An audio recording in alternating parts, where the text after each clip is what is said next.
주님의 이름으로 감사하며 기도드렸사옵나이다. 아멘. 주님께서 우리에게 주시는 귀한 말씀은 사도행전 7장 52절로 60절까지 하겠습니다. 신약성서 199쪽 정도에 있습니다. 사도행전 7장 52절로 60절까지 저와 여러분이 교독해서 읽도록 하겠습니다. 사도행전 7장 52절로 60절 제가 먼저 봉독해 올리겠습니다. 너희 조상들이 선지자들 중에 누구를 박해하지 아니하였느냐? 의인이 오시리라고 예고한 자들을 그들이 죽였고 이제 너희는 그 의인을 잡아준 자여 살인한 자가 되나니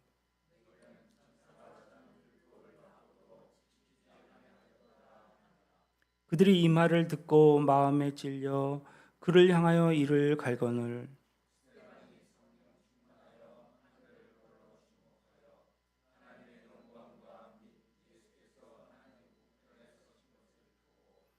말하되 보라 하늘이 열리고 인자가 하나님 우편에 서신 것을 보노라 한대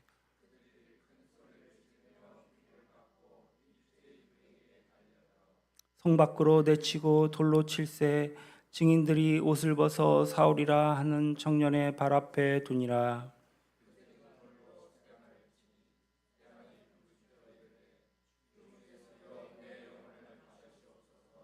함께 하겠습니다. 무릎을 꿇고 크게 불러 이르되 주여 이 죄를 그들에게 돌리지 마옵소서. 이 말을 하고 자니라. 아멘. 옆 사람과 인사하겠습니다. 행복하세요. 축복합니다. 감사합니다. 할렐루야. 할렐루야. 오늘 특별히 저 미국 시애틀에서 또 우리 교회를 방문해 주셨습니다. 김영환 집사님 감사합니다. 할렐루야. 감사합니다. 예. 또 우리 해리먼 형제들 반갑습니다. 예. 감사합니다. 또 오늘 새로 오신 우리 귀하신 성도님들 주님의 이름으로 환영합니다. 감사합니다. 예, 오늘 참으로 좋은 날입니다. 예, 그냥 가지 마시고 꼭 점심 함께 하시고 가셨으면 좋겠습니다.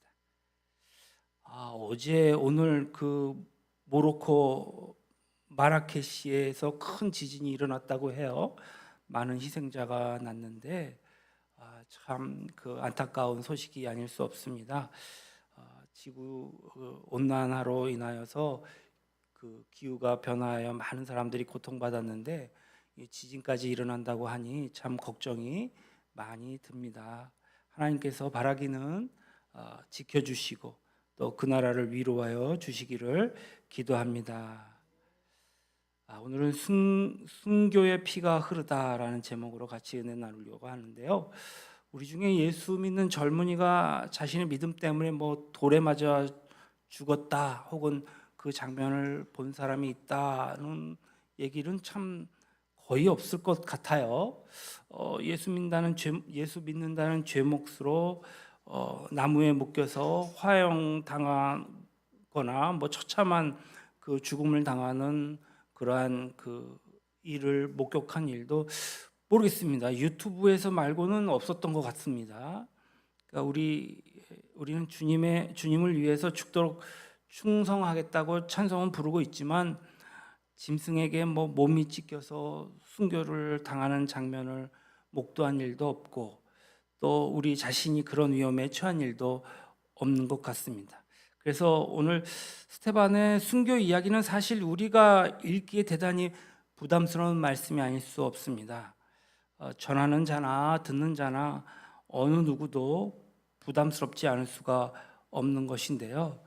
뭐 스테반의 흉내라도 낼 수 있어야 사실은 설교자 입장에서 설교를 할 텐데 뭐 잘 먹고 잘 입고 편히 자고 조금 걷는 것도 힘들다고 자동차 타고 다니는 제가 복음을 위해서 뭐 돌에 맞아 죽은 스테반 이야기를 감히 강단에서 할 수 있을까? 저 오카는 목사님, 돌아가신 오카는 목사님께서 참 그렇게 고백하셨는데 매우 공감이 가는 것 같습니다. 이런 말씀은 겸허한 자세로 또 회개하는 자세로 은혜를 사모하는 마음으로 받아야 할 것 같습니다. 기독교 2000년 역사 동안 헤아릴 수 없이 많은 순교자들의 피가 끊임없이 흘러내렸습니다. 지금도 지구상에는 무명의 남녀노소 신자들이 단지 예수 믿는다는 죄목 때문에 자신의 생명을 아낌없이 던지는 그런 거룩한 순교의 행렬을 걷고 있는 것을 보게 됩니다. 그들은 예수님을 위해 자신의 생명을 죽음과도 바꾸지 않으면 안 된다는 그런 상황에 놓일 때에 서슴없이 생명을 내던진 자들이었습니다. 그러나 그들의 모습을 바라보는 주변 사람들은 이렇게 생각할지도 모릅니다. 왜 지혜롭지 못했을까? 왜 조금만 지혜롭게 대답하면 위기를 모면할 수도 있었을 텐데 꼭 저렇게까지 극단적인 태도를 취해야 할까? 이렇게 하면서 순교자의 마음을 이해하지 못하는 경우도 있습니다. 그래서 순교는 오늘날 그리스도인들이 기피하는 일이 되고 말았습니다. 세상이 편해질수록, 환경이 좋아질수록 순교하는 것은 옛날 이야기 속에는 나오는 사건처럼 여겨질 수 있습니다. 그러나 여러분 생각해 보십시오. 우리 기독교가 피의 종교라는 사실을 우리는 분명히 기억해야 합니다. 예수님이 피를 흘려 기독교의 주축도를 놓으신 것처럼 오늘 주님을 따르는 하나님의 자녀라면 자이든 타이든 피 흘림을 외면할 수 없는 것입니다. 이것이 기독교의 운명이요. 만약 기독교가 피 흘리기를 거부했다면 오늘날 우리에게 이처럼 복음이 전파되지 못했을 것이며 나사렛 예수 그리스도의 능력이 지금처럼 이렇게 우리의 마음을 사로잡을 수 없었을 것입니다. 피 흘리기를 주저하지 않는 용기 때문에, 생명을 아끼지 않고 던지는 놀라운 믿음 때문에 이 세상은 서서히 복음화로 물들어갔던 것입니다. 주님은 이 땅 위에 기독교가 존재하는 한 피 흘리며 순교하는 일이 끊어지지 않는다는 사실을 오늘 사도 요한에게 분명히 계시하셨습니다. 그러므로 지금도 순교의 피는 흐르고 있다. 앞으로도 그럴 것이다. 과거에 이 한반도에는 수없이 많은 순교의 피가 흘렀습니다. 아마 그것으로 끝이 아닐지도 모르겠습니다. 언젠가 또다시 흐를지도 모르겠습니다. 자자손손 주님이 오시는 그날까지 흐르게 될지도 모르겠습니다. 기독교가 만약 피 흘리기를 주저한다면 그 그리스도의 생명은 그것으로 끝나버리고 말 것이기 때문입니다. 계시록 6장 9절로 10절을 한번 같이 보실까요? 제가 읽어드리도록 하겠습니다. 다섯째 인을 떼실 때에 내가 보니 하나님의 말씀과 그들이 가진 증거로 말미암아 죽임을 당한 영혼들이 제단 아래에 있어 큰 소리로 불러 이르되 거룩하고 참되신 대주제여 땅에 거하는 자들을 심판하여 우리 피를 갚아주지 아니하시기를 어느 때까지 하시려 하나이까 하니. 하나님의 보좌 앞 제단 아래에는 하나님의 말씀과 또 가진 증거로 인하여 죽임당한 사람들이 있다 했습니다. 그들은 믿음을 지키려다가 순교당한 영혼들입니다. 아마 스테반도 그들 중에 있을 것 같습니다. 그리고 그 영혼들은 오늘날까지 이 제단 앞에서 거룩하고 참된 대주자여 내가 땅 위에서 흘린 피를 언제 신원해 주시려고 하십니까? 어서 심판해 주십시오 하고 부르짖는 것입니다. 바울의 피도, 베드로의 피, 야곱의 피, 폴리갑의 피, 이그나티우스의 피, 그 외에 수많은 순교자들의 피가 2000년 넘도록 이 제단 앞에서 하나님께 부르짖고 있을 것입니다. 우리나라에도 지금까지 이름 없이 빛도 없이 쓰러져간 조선 말기의 순교자들, 일제 감정기와 공산주의 아래서 피 흘린 성도들이 얼마나 많습니까? 그들의 영혼이 오늘도 하나님의 제단 앞에서 기도하고 있습니다. 과연 언제까지 그들의 기도가 계속되고 순교의 피가 흐르는 것일까요? 계시록 6장 11절을 다시 한번 보겠습니다. 각각 그들에게 흰 두루마기를 주시며 이르시되 아직 잠시 동안 쉬되 그들의 동무종들과 형제들도 자기처럼 죽임을 당하여 그 수가 차기까지 하라 하시더라. 흰 두루마기는 예수님이 주시는 의의 옷을 상징하는 것일 것입니다. 또한 놀라운 의의 생명을 상징합니다. 주님은 흰 두루마기를 주시면서 잠시 동안 쉬고 있으라 말씀하십니다. 애석하게도 하나님은 잠시라고 말씀하셨지만 우리 인간에게는 몇천 년인데 하나님은 잠시라고 하십니다. 언제까지입니까? 그 수가 차기까지입니다. 하나님이 정하신 순교자의 수가 있습니다. 저도 그것이 몇 명인지는 모르겠습니다. 앞으로 순교의 피를 대한민국 교회에서 얼마나 받으실지, 저 남미에서 얼마나 받으실지, 저 동남아에서 얼마나 받으실지, 아프리카에서 얼마나 받으실지 우리는 알 수 없습니다. 순교자의 수가 차기까지 기독교는 끝없이 피 흘리게 되어 있습니다. 우리는 이 사실을 분명히 인식하고 예수를 믿어야 할 것입니다. 지금은 우리가 우리의 생명을 주님 앞에 산제사로 드리고 있지만 언젠가는 정말 목숨을 제단에 올려놓아야 할 때도 있을지 모르겠습니다. 사실 순교자의 영광은 아무에게나 주어지는 것은 아닙니다. 하나님께서 특별히 은혜를 주신 자에게만 가능한 일입니다. 우리는 비록 순교자의 대열에 참여하지 못할지라도 오늘 스테반을 통하여서 기독교가 피 흘리는 종교임을 알아야 합니다. 기독교는 생명을 바치는 종교입니다. 예수 믿는다는 말은 나 자신을 온전히 완전히 주님께 제물로 바친다는 뜻인 것입니다. 이런 각오로 예수를 믿는다면 여러분 얼마나 두렵지 않겠습니까? 죽을 각오로 살면 두려움이 하나도 없을 것입니다. 참된 신앙생활을 하려면 날마다 죽을 각오로 살아야 합니다. 나 자신을 당장 제단에 올려질 정말 순교자의 제물로 생각할 때 비로소 순수한 신앙생활이 가능하고 또 내가 살겠다고 애쓰면 신앙생활을 제대로 할 수 없다는 것을 우리는 알아야 할 것입니다. 이처럼 스테반의 첫 순교로부터 하나님이 정하신 순교자의 수가 차기까지 우리는 참다운 그리스도인이 되기 위해 매일 정말 순교를 각오하며 우리의 신앙생활을 이어가야 할 것입니다. 그래야 하면 신앙의 순수성을 유지할 수 있고 하나님의 손에 쓰임받을 수 있을 줄로 믿습니다. 자, 그렇다면 스테반은 어떤 이유로 죽었습니까? 이런 질문을 한다는 것이 좀 이상하게 보일지도 모르겠습니다. 그러나 한 번쯤 생각해 볼 만한 가치가 있습니다. 오늘 보면 7장 54절로 보면은 이 사건의 흐름을 대충 짐작할 수 있습니다. 스테반을 세워놓고 신문하는 사람들과 그 광경을 지켜보는 군중들의 심리가 어떻게 흐르는지를 보여주고 있습니다.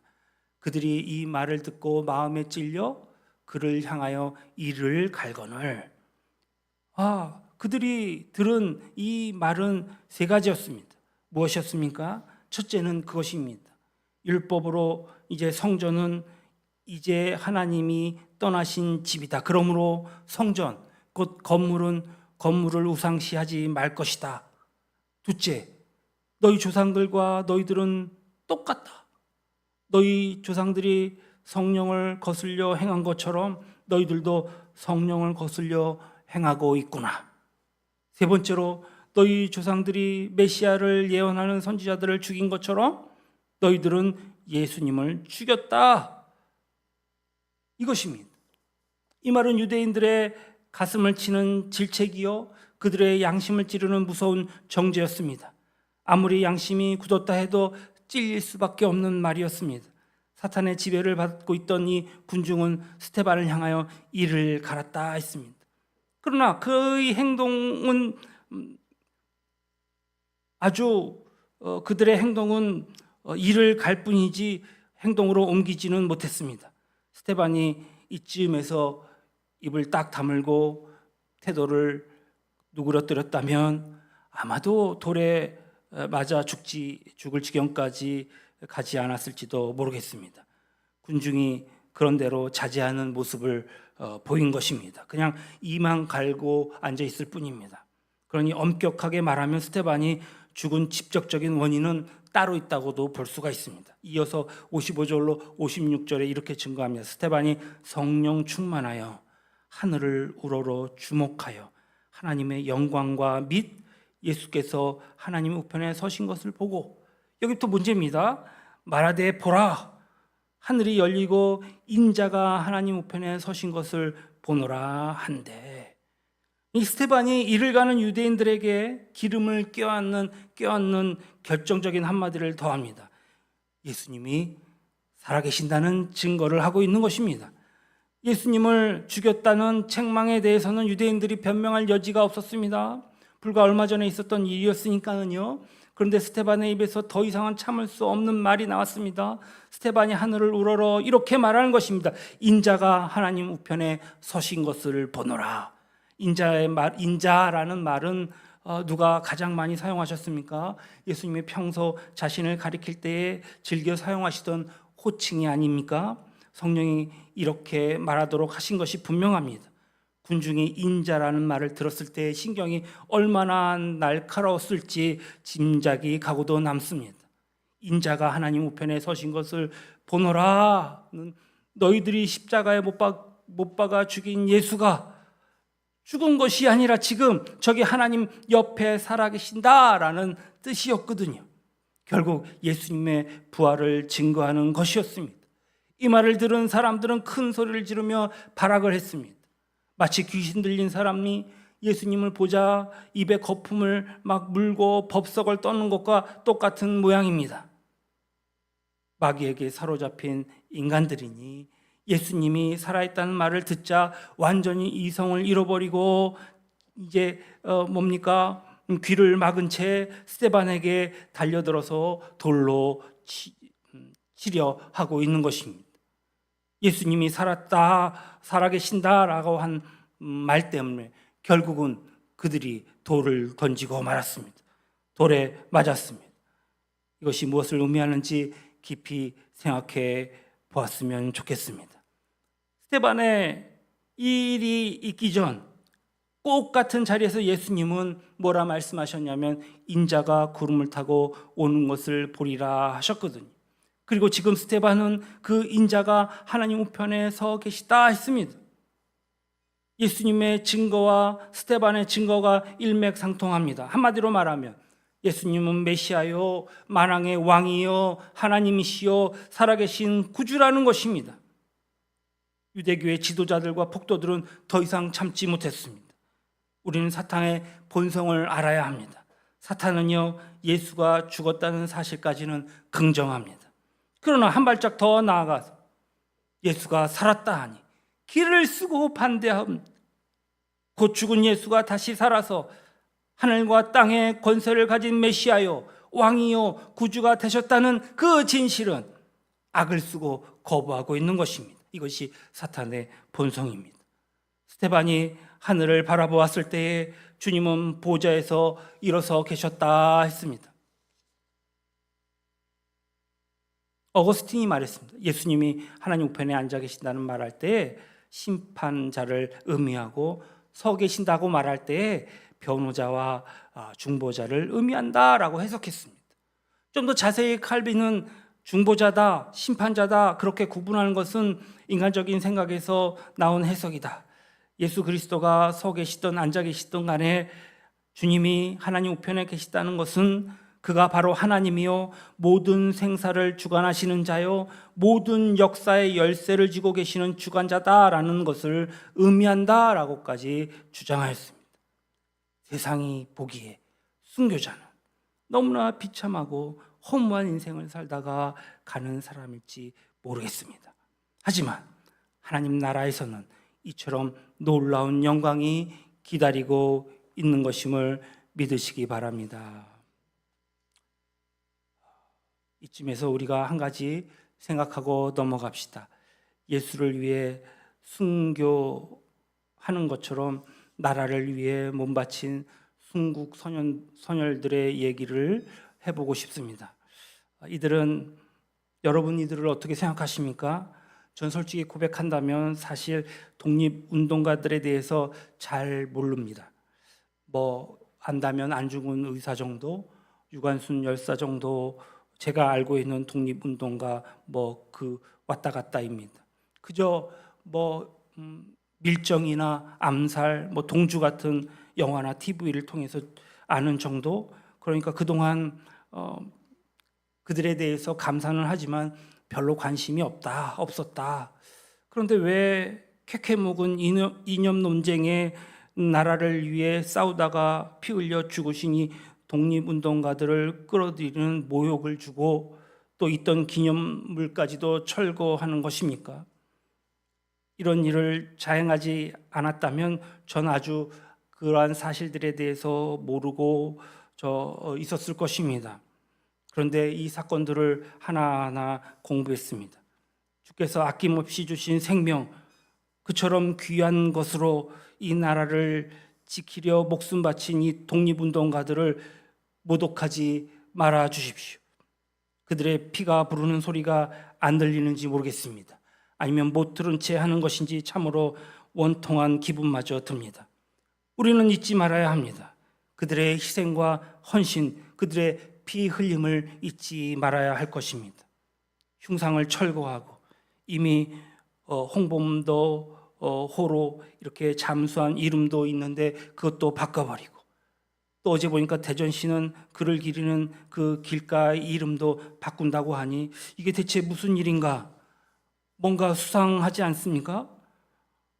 시라카와 요시노리, 독립군 토벌대의 간도 특설대의 장교, 바로 백선엽 씨입니다.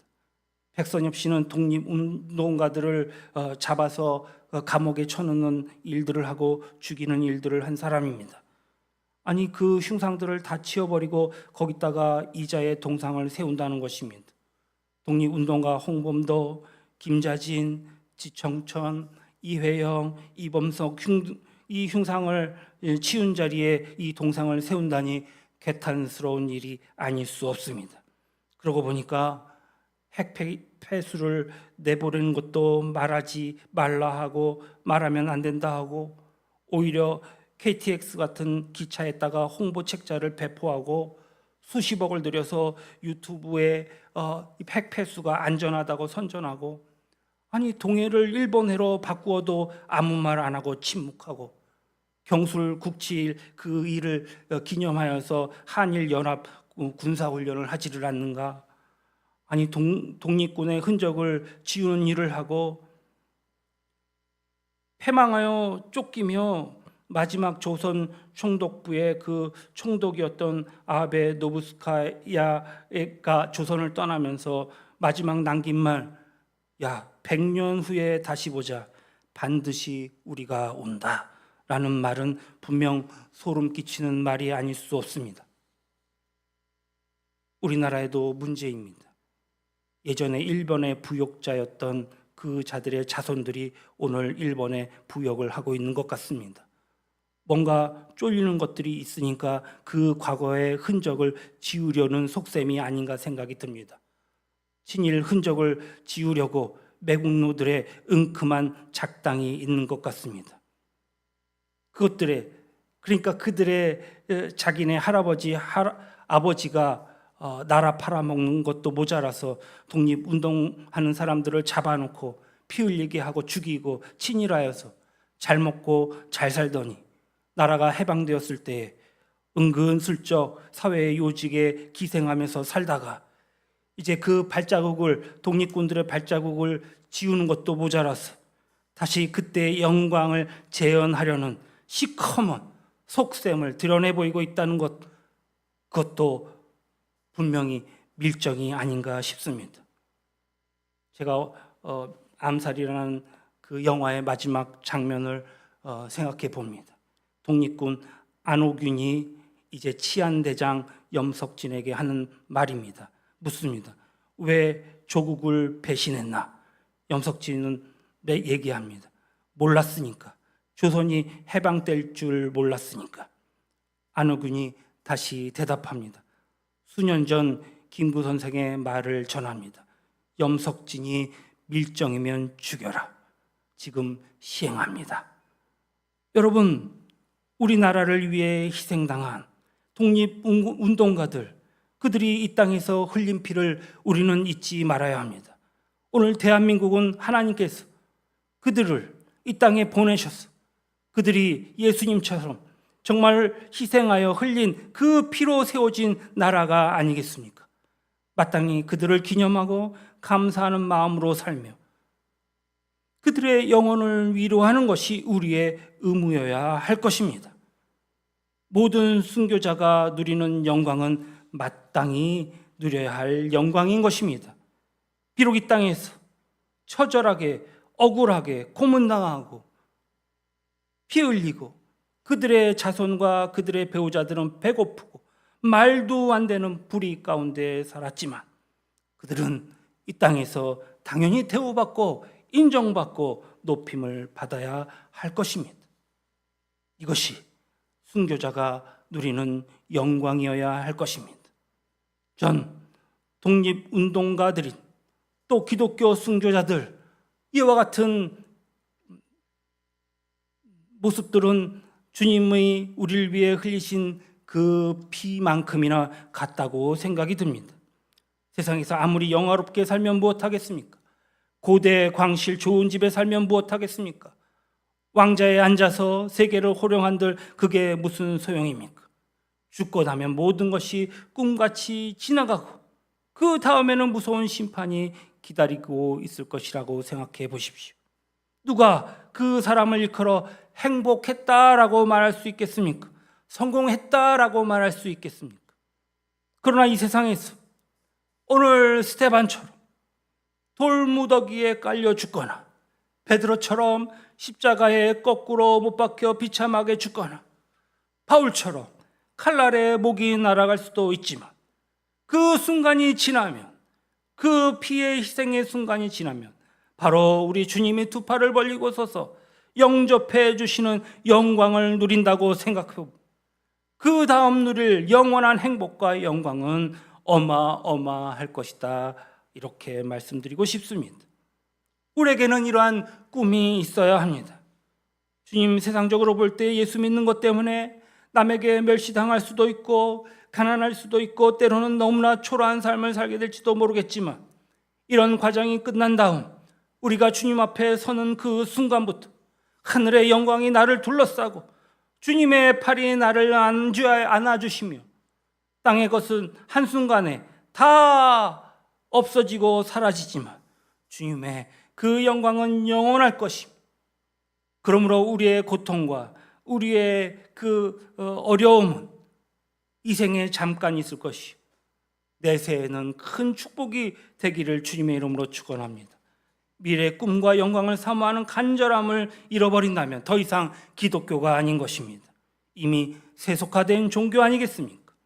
스테반처럼 돌에 맞아 죽을 위기까지는 아닐지라도 정말 부활을 증거하는 증인이 되어서 욕을 먹고 조롱을 받고 어떨 때는 물바가지에 뒤집어 쓰는 이제 모함도 한번 겪어본다면 부활의 증인으로서 그런 일을 당할 각오를 하고 그것을 오히려 기쁘게 여길 정도로 내세의 영광을 바라보는 눈이 있다면 세상은 우리를 더 이상 감당하지 못할 것입니다.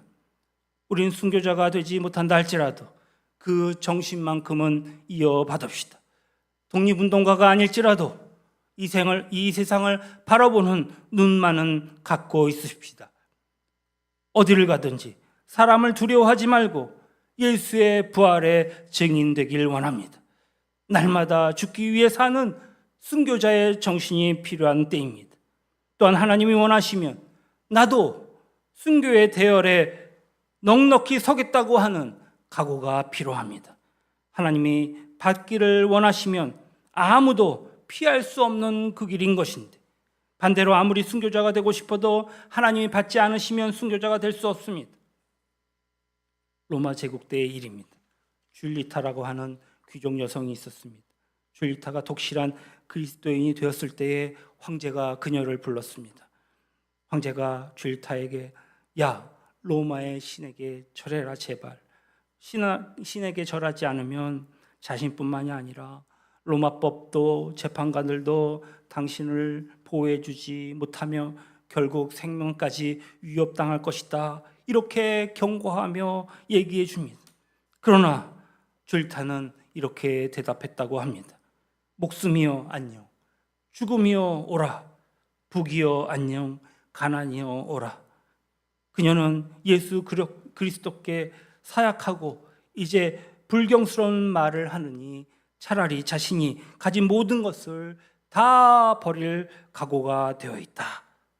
그러며 그 예수에 대해서 부인하지 아니하고 로마의 신에게 절하지 아니하였습니다.